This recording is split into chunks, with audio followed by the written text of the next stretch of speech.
તો કેમ છો મિત્રો? બધાને મારા નમસ્તે અને સ્વાગત છે તમારું અમારી સાસ બહુ કિચનમાં. તો બધાને મારા તરફથી ઓમ નમો નારાયણ. અને આજની અમારી રેસીપી છે મેથીના ભજીયા અને ઈ બનાવવાના છે મારા સાસુ. સાસ બહુ કિચન છે એટલે આજની રેસીપી મારા સાસુ બનાવવાના છે. એટલે ચાલો હવે તમને મલાવું મારા સાસુને અને બતાવું કેવી રીતના મેથીના ગોટા બનાવે છે. તો જો મિત્રો, આ છે મારા સાસુ અને આજે ઈ બનાવશે મેથીના ગોટા અને તમને સમજાવશે રેસીપી. તો જો શું શું વસ્તુ આપણે યુઝ કરવાની છે એ હવે આગળની બધી રેસીપી મારા સાસુ બનાવશે. જો મિત્રો, આ છે ચણાનો લોટ, આ મેથી, આ ધાણા, આ લીલા કાંદા, આ લીલું લસણ, લીંબુનો રસ, મરચાં, આદુ મરચાંની પેસ્ટ, મીઠું, થોડોક અજમો અને ખાવાનો સોડા. મિત્રો, આપણે આ 1 વાટકી ચણાનો લોટ લીધો છે, એમાં અડધી વાટકી જેટલું ધાણા ને મેથી નાખવાના એટલે પરફેક્ટ માપ આવશે. આ ધાણા, આ મેથી,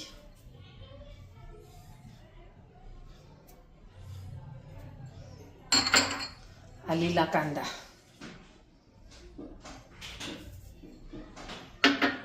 આ લીલું લસણ,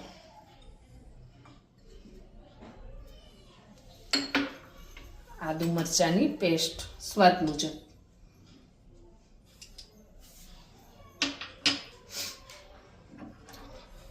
આ લીંબુનો રસ, આ મીઠું સ્વાદ મુજબ,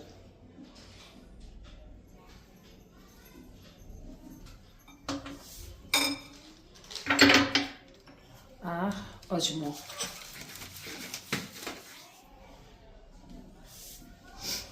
અને આ ખાવાનો સોડા.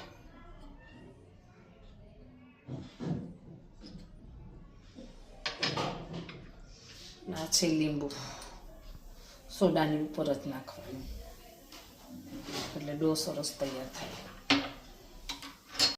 આ બધું મિક્સ કરી દેવાનું. પાણી જોઈતા પ્રમાણમાં નાખવાનું.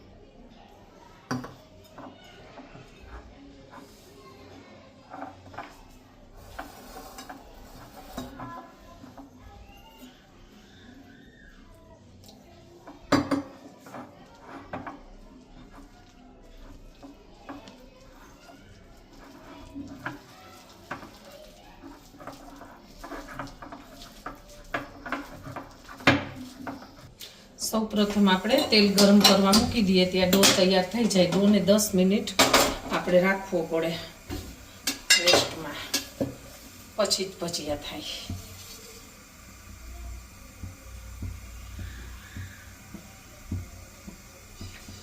જો મિત્રો, આ ડો કેવી રીતે કમ્પ્લીટ છે ને એ આપણને આમાં ખબર પડે. આ જો પ્રસરી જાય તો એ ડો કમ્પ્લીટ ન કહેવાય. આવી રીતે રહે એટલે આ ડો કમ્પ્લીટ કહેવાય. આપણું તેલ બરાબર આવી ગયું છે. અને આમાં નાખ્યા પછી હલાવવાના નહીં, ઉપર જાતે જ આવી જાય, નહીંતર અંદર ચીપકી જશે ને તો વડું ફાટી જશે.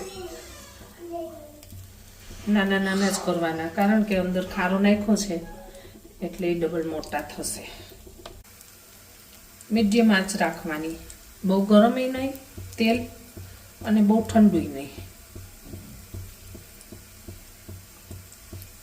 આમાં ખાંડે નાખી શકાય, પણ અમે ખાંડવાળા નથી ખાતા છોકરાઓ, એટલે ખાંડ વગરના બનાવ્યા છે. બાકી ખાંડવાળા બહુ ટેસ્ટી લાગે.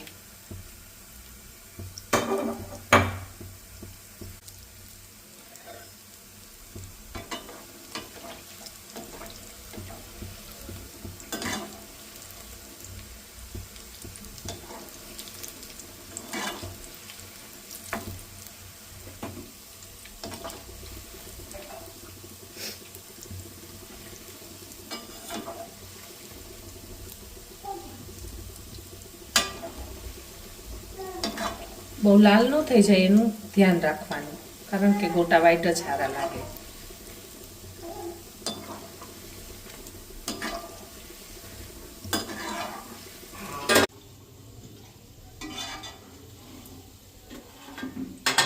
જો આપણા ગોટા તૈયાર થઈ ગયા છે, હવે કાઢી લઈએ એને.